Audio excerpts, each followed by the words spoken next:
ठीक है, मैं फिर से आपको बताता हूँ।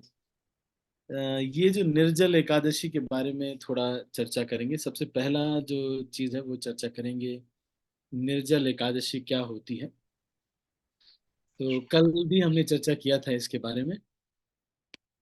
ये जो एकादशी है, मैंने आपको पहले भी मतलब इसको चर्चा किया है। ये जो एकादशी है, निर्जल एकादशी, ये साल में 24 एकादशियां होती हैं, जिसमें से जब अधिक मास आता है तो 26 हो जाती है। तो ज्येष्ठ मास की शुक्ल पक्ष की जो एकादशी है, इसको निर्जल एकादशी कहा जाता है। इस एकादशी में पानी पीना वर्जित है, इसीलिए इसको निर्जला एकादशी कहा जाता है। निर्जला का मतलब इससे ऊपर की सारी चीजें आपको नहीं पीनी, खानी। ऐसा नहीं कि पानी नहीं पीना है लेकिन मैंगो जूस पी सकते हो, ऐसा नहीं। कुछ भी आपको नहीं खाना है। इनफैक्ट ये जो तपस्या का विधान है, ये संसार के सारे धर्मों में ये है। हम्म। आप अगर जैन धर्म में जाएंगे तो वहां पर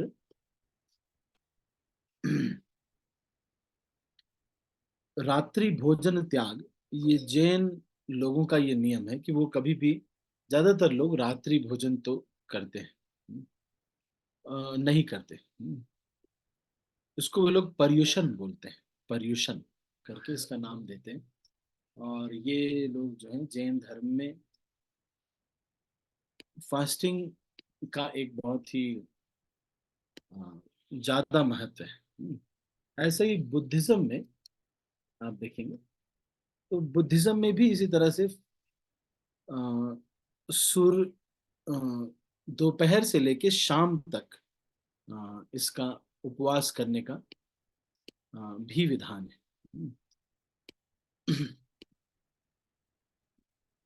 तो और इस्लाम धर्म में आप जाएंगे अगर, तो वहां पर भी इस तरह का विधान है कि इस्लाम में किस तरह से रोजा इत्यादि रखते हैं। वो 29 से 30 दिन का ये होता है, रमादान इसको बोलते हैं। और इस्लाम धर्म में भी इसको जो है बताया गया है। तो अलग अलग प्रकार से सब धर्मों में बताया जाता है, पर ये जो आध्यात्मिक नियम होते हैं, इनसे हमारा भौतिक रूप से भी बहुत फायदा है। तो जब आप उपवास रखते हैं तो बॉडी का पूरा ओवरहॉलिंग होता है। जहां कहीं भी डेड सेल्स होते हैं वो सब रिवैम्प हो जाते हैं। तो फिजिकली भी बहुत फायदा होता है। टॉक्सिक्स डिटॉक्सिफाई होते हैं, हमारा बॉडी डिटॉक्सिफाई होता है।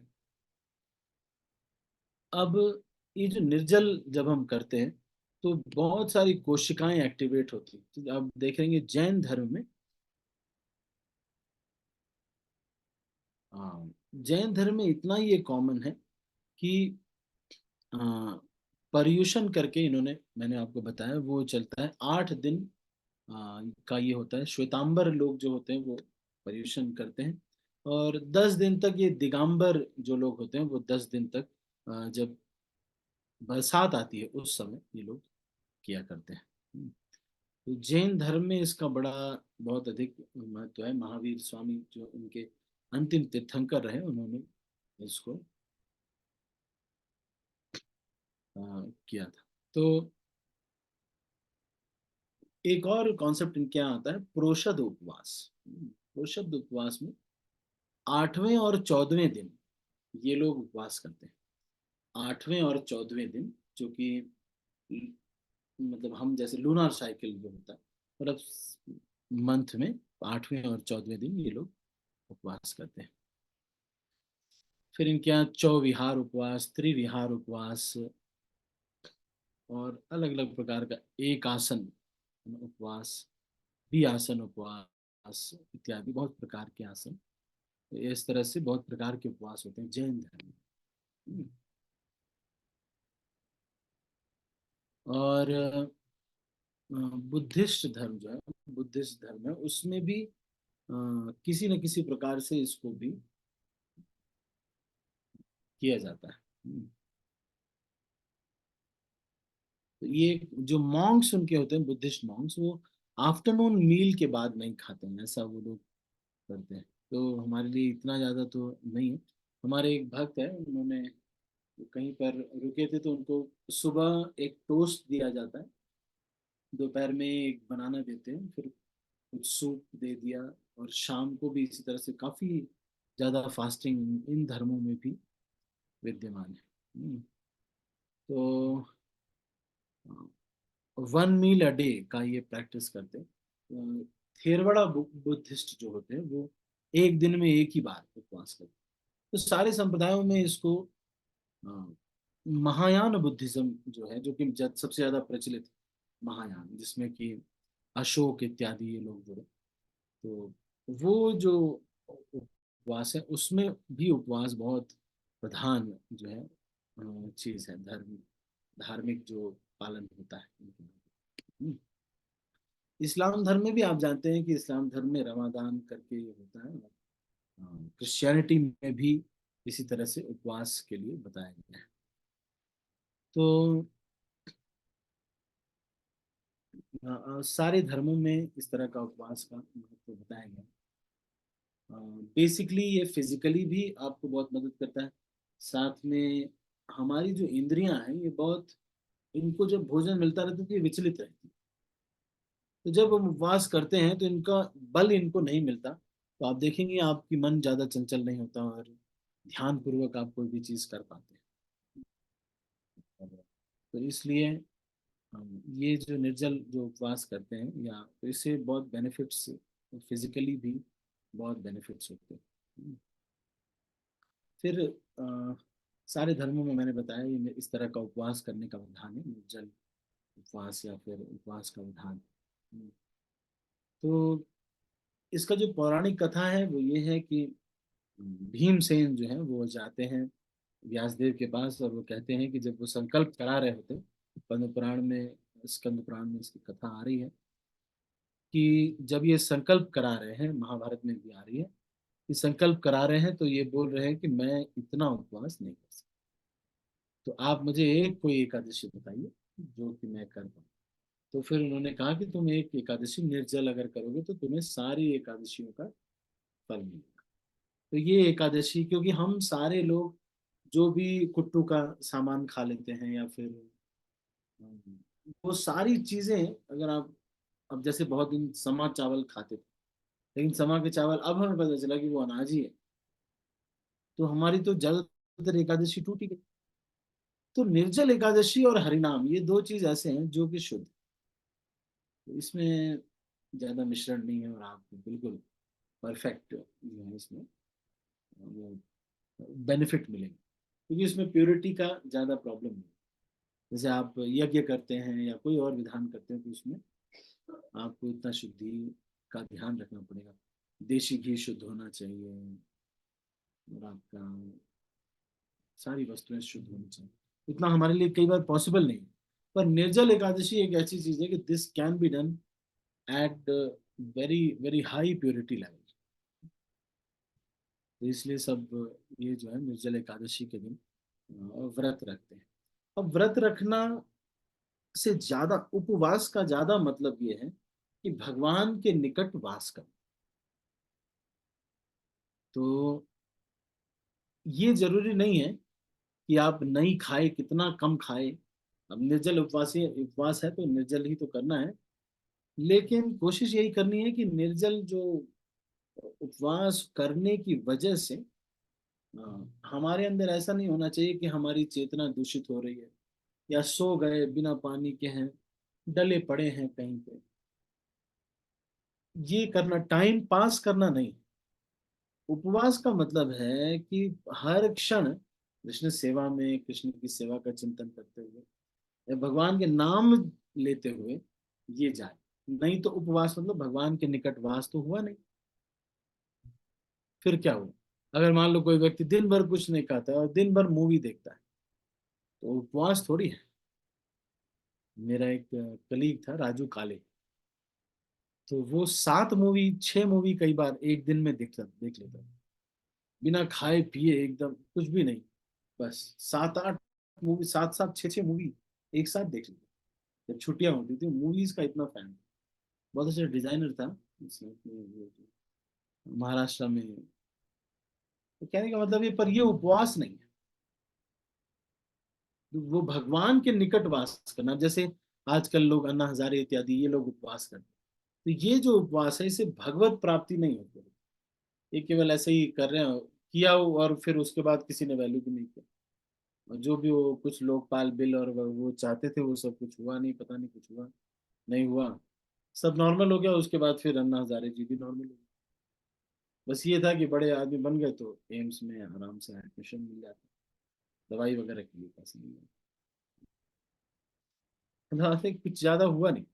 कई बार ऐसा होता है कि इस तरह के जो भी मतलब अ, जो भी इस तरह के लोग कभी फिलांथ्रोपी में आ जाते हैं, ज्यादातर ये पॉलिटिकली किसी और पार्टी ने क्रिएट किए गए, किसी और पार्टी ने क्रिएट किया होता है किसी चीज के लिए, और इस तरह से जो है ये लोग आते हैं। तो ये जो उपवास होता है, कई बार हमको लगता है कि अरे इतने दिन से बेचारे भूखे हैं बेचारे, वो सब इडली सांभर पकौड़ा वगैरह खाते रहते, ज्यादातर लोग खाते रहते, और सामने दिखाने के लिए भूख हड़ताल है, ये है वो है, इस तरह से बोल देते हैं। या फिर कई बार रखते भी हैं इस तरह का, तो उनका मोटिव होता है कुछ ये संसार का ही कुछ होता है। जैसे हमको आपने सुना होगा कि वो एक लद्दाख में उन्होंने किया, तो मान लो किया, लेकिन वो इसलिए प्रोटेस्ट कर रहे हैं, सब कुछ कर रहे हैं कि भाई हमारा जो एरिया है जिसमें कि बहुत कम लोग रहते हैं, इसको स्टेटहुड का दर्जा मिल जाए, यहाँ पे भी सारी नौकरियां हो, कोई ये मिनिस्टर हो वो मिनिस्टर हो। आप सोचो कि वो अपने वो भी जो भी सोच रहे हैं, 20-25 हजार लोग हैं इसमें, फिर जब मिनिस्टर वगैरह सारा गवर्नमेंट आएगा तो कुल मिलाकर के आम जनता हर एक व्यक्ति मंत्री ही बन जाएगा। तो कई बार पॉलिटिकली जो है, जैसे खालिस्तान और ये सब कराए, तो ये लोग क्या है, ये या फिर वो किसान मोर्चा वाले जो भी अभी चल रहा है, तो वो लोग भी कर देते हैं, पर उसमें ज्यादातर मैंने देखा है कि they are themselves political leaders, those who want to, this is a statement of His Holiness Radhanath Maharaj, those who want to usurp the leader, the property of the leader, and then remove the leader, actually they want to become the leader, that is why they want to remove the leader। तो इसलिए ये सारा fasting वगैरह जो है चला हुआ है।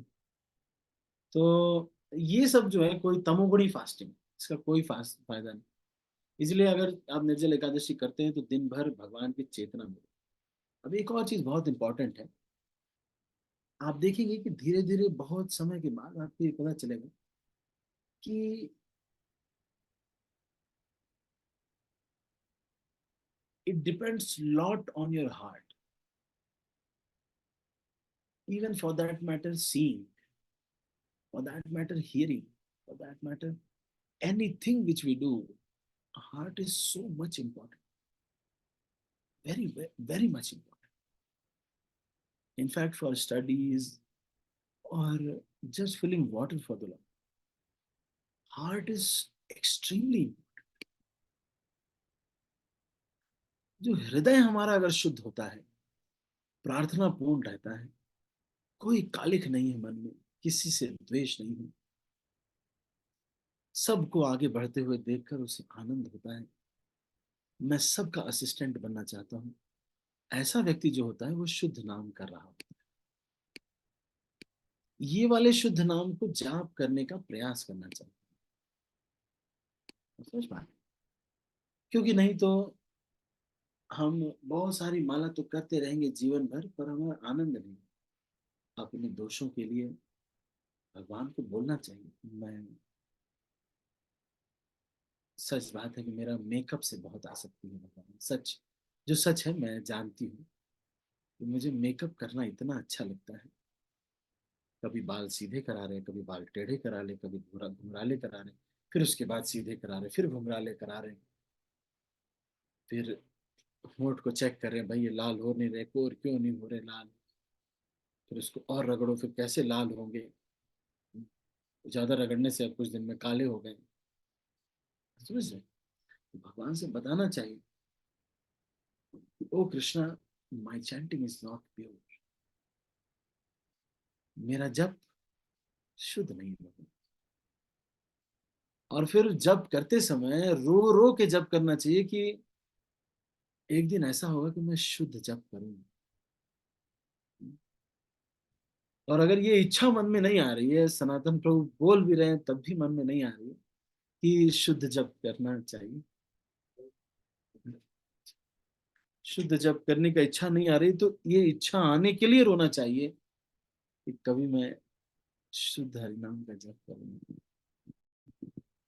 मैं आपको बताऊं, हृदय से करने में जो आनंद मिलता है।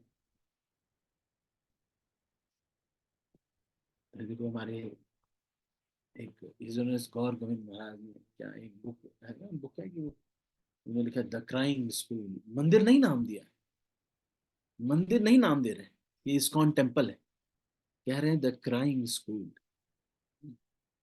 एक एक माला में ये कहना है कि भगवान इतना साल हो गया, प्रभु जी को इतने दिन से जानते हैं, लेकिन अभी तक हम 16 माला पे नहीं। या फिर मान लो 16 माला भी आप है, प्रभु जी ने इतनी बार कहा कि ध्यान पूर्वक जप करना चाहिए, अभी तक वो इस स्तर पे आ ही नहीं पाए।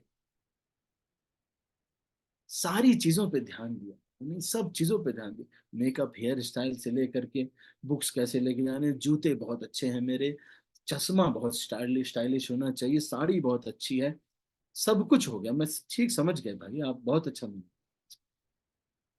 लेकिन रो रो करके नहीं जपती।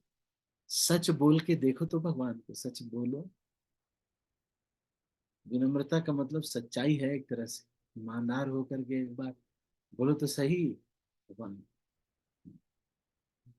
झूठा झूठा भजन चल रहा है, सारा झूठा भजन, दिखा रहे हैं कि हम वैष्णव हैं। तो पूरा हृदय से बैठ जाना चाहिए और रोना चाहिए, तुलसी के सामने बैठ करके क्राइम करते हुए करना चाहिए। ठीक है। और बहुत ज्यादा नहीं खा लेना है, कल जैसे एकाएक से खूब ज्यादा खा लिया, खूब पानी पी लिया, नहीं। दोपहर तक पहले थोड़ा कुछ खाइए, फिर फ्रूट्स खाइए, पहले नींबू पानी पीजिए, गर्म पानी पीजिए, ऐसे करके खोलना है व्रत। ये नहीं कि एकाएक से खूब ज्यादा पानी पी लिया फिर वॉमिटिंग आ जाती है। और निर्जला के लिए बहुत प्राइड नहीं फील करना, अगर मैं पूछूं तब बता देना, अदरवाइज बहुत ज्यादा अपने को नहीं, हम तो बहुत बड़ा। और कोई भक्त अगर सेवा के लिए अपनी बोले तो चले जाना, ये मत सोचना कोई भक्त की सेवा है, हॉस्पिटल में एडमिट है, उनको प्रसाद लेके जाना है, हम बोले ना हमारी निर्जला है। ज्यादा हीरो नहीं बनना चाहिए। वैष्णव सेवा परम सिद्धि, भक्त सेवा परम सिद्धि, प्रेम लतिकार मूल, भक्त की सेवा ज्यादा इंपॉर्टेंट। ठीक है, तो अभी हम इसको यहीं पर क्लोज करते हैं। आप सभी भक्तों का बहुत बहुत धन्यवाद। हरे कृष्ण। निर्जल एकादशी करके प्राइड वाला भोजन नहीं करना है, उससे अच्छा तो अनाज खा लो। श्रील प्रभुपाद की जय। ठीक है, तो अभी कोई प्रश्न उत्तर नहीं ले रहे हैं, हम इसको अभी यहीं पर समाप्त कर रहे हैं। आप सभी भक्तों का बहुत